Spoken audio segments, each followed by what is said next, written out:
1000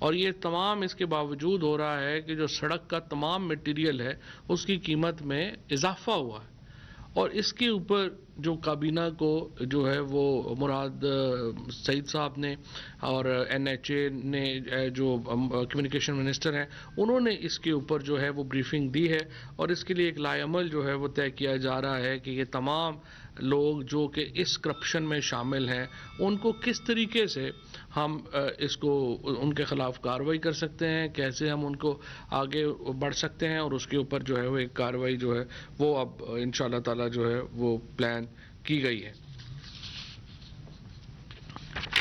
اس کے ساتھ کیبنٹ نے جو ٹیلی فون انڈسٹریز آف پاکستان ہے اس کی ٹرانسفر اپروو کی ہے NRTC کو۔ یہ ٹپ جو ہے آپ کو معلوم ہے ہری پور میں ایک بہت بڑا جو ہمارا ایک یونٹ تھا ٹپ کا ٹیلی فون انڈسٹریز آف پاکستان کا، جو کہ 1 اربوں روپے کی جائیداد تھی، وہ فارغ پڑی ہوئی تھی اور اس کے اوپر کچھ نہیں ہو رہا تھا۔ اب اس کو NRTC کو ٹرانسفر جو ہے وہ کر دیا گیا ہے۔ اس میں عمر ایوب صاحب نے بڑا کردار ادا کیا، زبیدہ جلال نے کردار ادا کیا، اور جب میں سائنس منسٹر تھا تو اس وقت پرائم منسٹر صاحب وہاں پہ تشریف لے کے گئے تھے۔ اس وقت ہم نے یہ تجویز پیش کی کہ یہ ٹیلی فون انڈسٹریز آف پاکستان کی زمین جو ضائع ہو رہی ہے اس کو NRTC میں دیا جائے، اور اب انشاءاللہ ہری پور کے نزدیک یہ جو NRTC ہے یہ ایک بہت بڑا ہمارا جو فیوچر ٹیکنالوجیز کا یونٹ ہے وہ یہاں پہ انشاءاللہ بنے گا، اور مجھے امید ہے جتنا اچھا کام NRTC ابھی کر رہی ہے وہ اب اس کو ٹیلی فون انڈسٹریز آف پاکستان میں بھی، اور جو ہماری ڈیفنس پروڈکشن منسٹری جتنا اچھا کام کر رہی ہے اور جس قسم کی ڈیفنس پروڈکشن میں ہم نے کیپیبلٹیز حاصل کی ہیں، اب اس جگہ کو بھی استعمال کر کے اس میں ہم مزید جو ہے وہ آگے جو ہے وہ اس کو ہم لا سکیں گے۔ اور اس کے ساتھ ساتھ یہ بھی ہے کہ جو تمام ملازمین وہاں پہ کام کر رہے تھے ان کا بھی جو نوکری ہے اس کو پروٹیکٹ کیا گیا ہے، اور وہ تمام 158 جو وہاں پہ ملازمین تھے ان کو اب NRTC جو ہے وہ جاب دے رہی ہے۔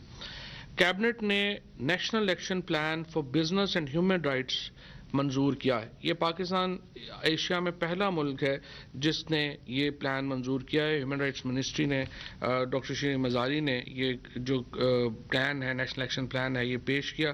اس کے مطابق جو ہے وہ تمام بزنسز کے اوپر یہ لاگو کیا گیا ہے کہ وہ جو بھی بزنس پلان کریں گے وہ ہیومن رائٹس کو کمپلائی ود کرے گا۔ جتنی ہم نے ٹریٹیز سائن کی ہیں وہ بزنسز جو ہیں وہ اس کے مطابق ہوں گے۔ فائنینشیل ٹرانسپیرنسی، کرپشن اور ہیومن رائٹ سٹینڈرڈز جو ہیں پبلک پروکیورمنٹ کانٹریکٹس میں وہ لے کے آئیں گے۔ ڈسکرمنیشن جو ہے اس کو وہ ختم کریں گے۔ ایکول اپرچونٹی انکلوژن جو ہے وہ ہوگی، ظاہر ہے چائلڈ لیبر وغیرہ جو ہے وہ اس میں نہیں آئے گا۔ لیبر سٹینڈرڈ جو ہیں وہ ان کو جو ہے وہ انفورس کیا جائے گا۔ اسی طریقے سے ہیلتھ اور سیفٹی جو ہے اس کو انشور جو ہے وہ کیا جائے گا۔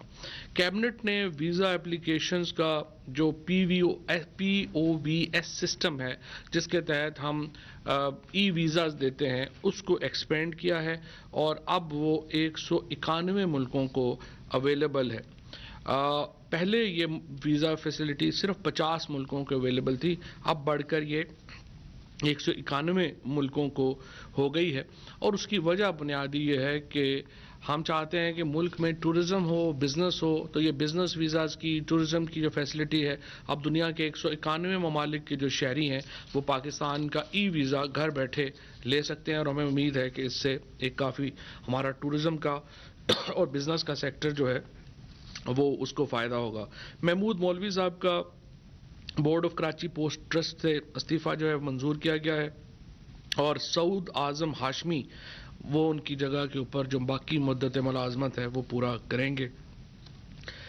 34 جو ڈرگز کی قیمتیں ہیں وہ ہائی کورٹ کے حکم کے اوپر جو پرائسنگ کمیٹی بنی تھی اس کے مطابق جو اوریجنیٹر برانڈز ہیں ان کی نئی قیمتیں جو ہیں وہ فکس کی گئی ہیں۔ 34 برانڈز ہیں یہ۔ اس کے ساتھ انڈونیشیا کو ہیومینٹیرین ایڈ کے لیے پینڈیمک میں جو ہے مدد وہ دی گئی ہے، اور اس کے لیے ہم نے انڈونیشیا کے لیے گڈ ول جیسچر ہے۔ انڈونیشیا ہمارا بڑا دوست ملک ہے، ہر دفعہ ہر مشکل میں انڈونیشیا ہمارے ساتھ کھڑا ہوا ہے، اور یہ پینڈیمک میں ایک ٹوکن ہم پاکستان کے عوام کی طرف سے انڈونیشیا کے لیے ایک محبت کا اظہار ہے جو کہ ہم ان کے ساتھ جو ہے رکھتے ہیں.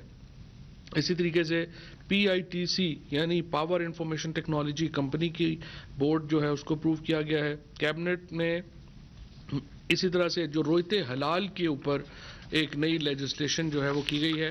رویت حلال میں کہا گیا ہے کہ جو پرائیویٹ اناؤنسمنٹس ہوتی ہیں چاند کی, ان کو رویت حلال کمیٹی نے بین کر دیا ہے, اور اب یہ جو سرکار کی طرف سے یہ رویت حلال کمیٹی کی طرف سے جو عید کی اناؤنسمنٹس ہوں گی اس کو ہی حتمی سمجھا جائے گا. اور اس کے فیڈرل گورنمنٹ کے علاوہ پروونشل اور ڈسٹرکٹ کمیٹیز جو ہیں وہ کانسٹیٹیوٹ جو ہیں وہ کی جائیں گی. اور اس میں پہلی بار جو اچھا یہ کیا گیا ہے کہ meteorological department, SUPARCO, ministry of science and technology اور منسٹری آف ریلیجس افیئرز جو ہے اس کو بھی شامل جو ہے وہ کر لیا گیا ہے.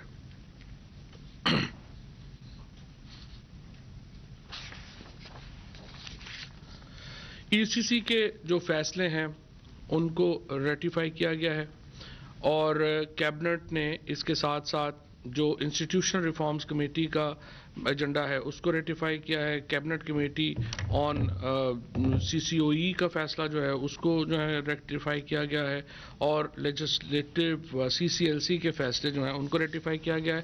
اکنامک انڈیکیٹرز جو آج کابینہ میں پیش کیے گئے ان کے مطابق فارن ریمیٹنسز جو ہیں ان میں 5.4 بلین تک کا اضافہ جو ہے وہ دیکھا گیا ہے. اسی طرح سے جو ریونیو کلیکشن ہے ڈیورنگ دا فرسٹ 2 months وہ 858 ارب روپے جو ہے بڑی ہے, جو کہ 42.3% انکریز ہے پچھلے سال سے. بہت بڑا انکریز جو ہے وہ ہماری ٹیکس کلیکشن میں آیا ہے.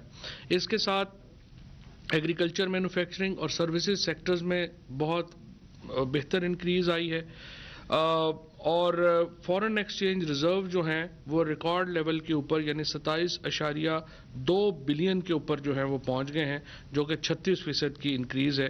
ایکسپورٹس جو ہیں وہ بھی 35% ان میں اضافہ ہوا ہے, اور 4.6 ارب روپے جو ہے ان میں ڈالر ٹرمز میں جو ہے وہ اضافہ ہوا ہے.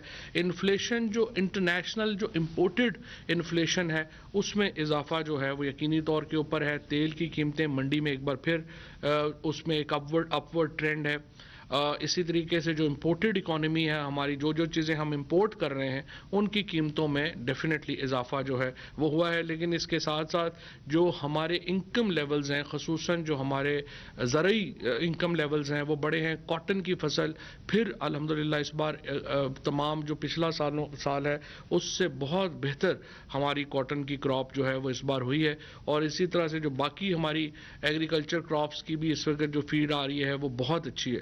تو ہماری جو دیہات کی اکانومی ہے اس میں تو بڑا واضح ایک نظر آ رہا ہے کہ وہ بہتری کی طرف جا رہی ہے.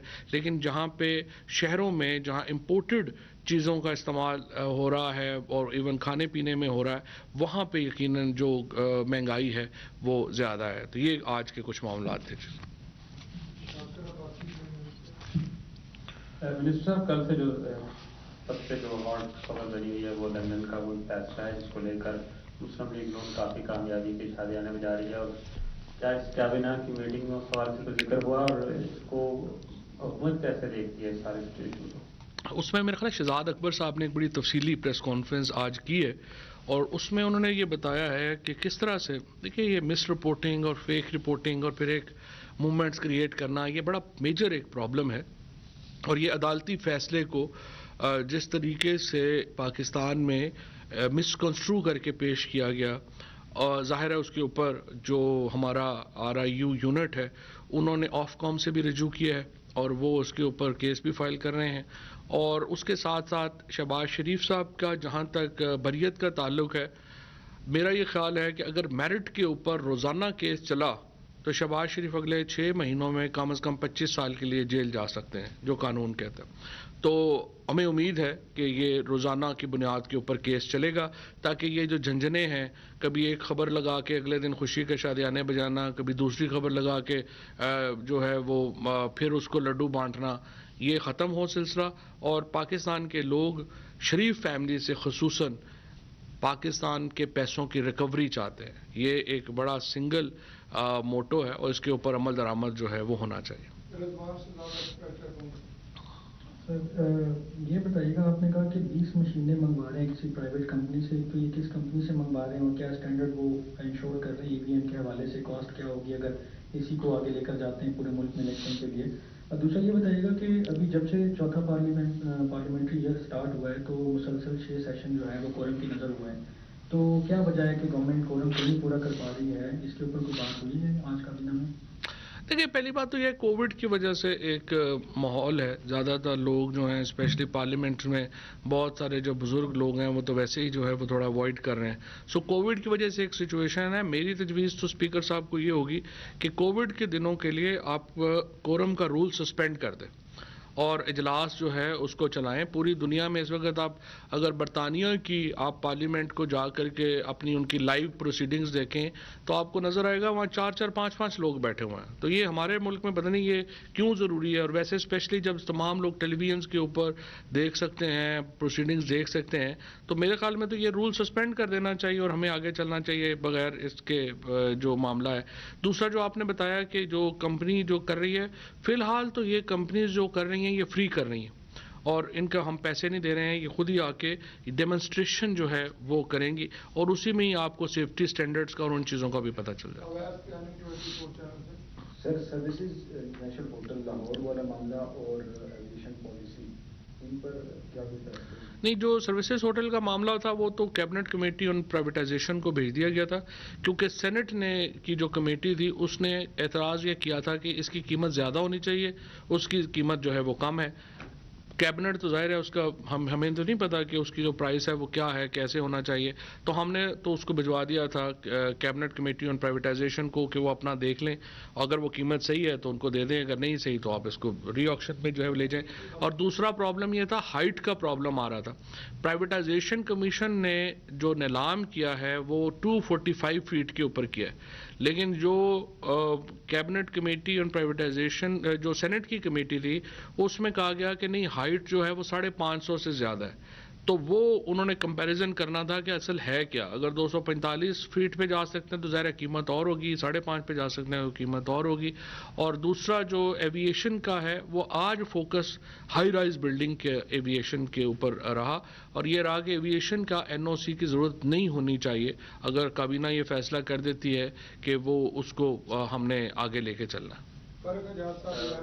فواصل یہ فرمائیے گا کہ رویت اعلان کے حوالے سے قانون سازی کی آپ نے بات کی گئی ہے، تو جس طرح سے کچھ مدارس سے اعلانات ہوتے ہیں اس پہ کیا کوئی سزا وغیرہ بھی ہوگی قانون سازی کے تحت؟ اور جو 5 سال کا کیلنڈر آپ کی وزارت نے وزارت سائنس نے بنایا تھا تو کیا وہ بھی اڈاپٹ کیا گیا کہ نہیں؟ نہیں، اس میں سائنس منسٹری کو، کلائمیٹ اور باقی منسٹریز کو اس کا حصہ بنا دیا گیا ہے، اور اس کے لیے جو سزا ہے، جو منسٹری آف ریلیجس افیئرز نے اس کے لیے 5 سال قید کی سزا جو ہے وہ تجویز کی تھی، لیکن کابینہ نے اس سے ایگری نہیں کیا اور اس کو جو ہے وہ فائن کے اوپر اب ہم لے آئے ہیں. تو خالی فائن ہوگا اگر کوئی جو ہے وہ اس روگردانی ہوتی ہے ریاست کی اس سے.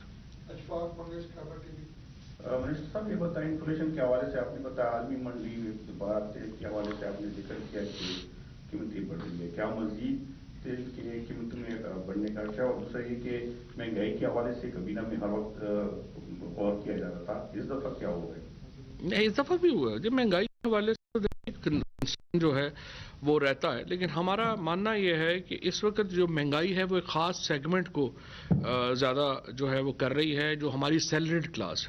اس کے علاوہ ہماری جو مہنگائی کا، جیسے میں نے عرض کیا آپ کو کہ ہمارے جو دیہات ہیں جہاں پر ہمارا اس وقت 1100 ارب روپیہ پچھلے سال پہ گیا ہے، وہاں پہ مہنگائی نے اس طرح سے ہٹ نہیں کیا کیونکہ وہاں جو ہے وہ اضافہ بڑھ گیا ہے.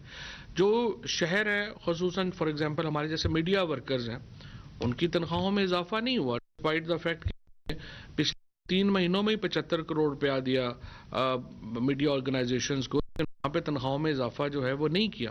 اور اس کی وجہ سے وہ جو طبقہ ہے جو سیلری کے اوپر ہے اس کو پرابلم ہے. پھر دوسرا پرابلم یہ ہے کہ دیکھیے، جو اگر چینی ہے یا آپ گندم ہے یا دالیں ہیں باہر سے آپ منگائیں گے تو باہر قیمتیں، مثلا اس وقت دیکھیں گھی کی زیادہ ہے، گھی کی قیمت کیوں زیادہ ہے؟ 2018 میں بین الاقوامی منڈی میں پام آئل کی قیمت $515 ٹن تھی، اس وقت 1200 میٹرک ٹن کے $1200 کے اوپر چلی گئی ہے، تو آپ مجھے بتائیں گھی کیسے سستا ہوگا؟ تو ظاہر ہے کہ جب آپ انٹرنیشنلی ہر چیز منگا رہے ہیں اور یہاں پہ آپ وہ ایک جو جس کو ہم کہتے ہیں کہ امپورٹڈ انفلیشن، وہ ہمیں اس کا پرابلم ڈیفینیٹلی جو ہے وہ ہٹ ہو رہا ہے۔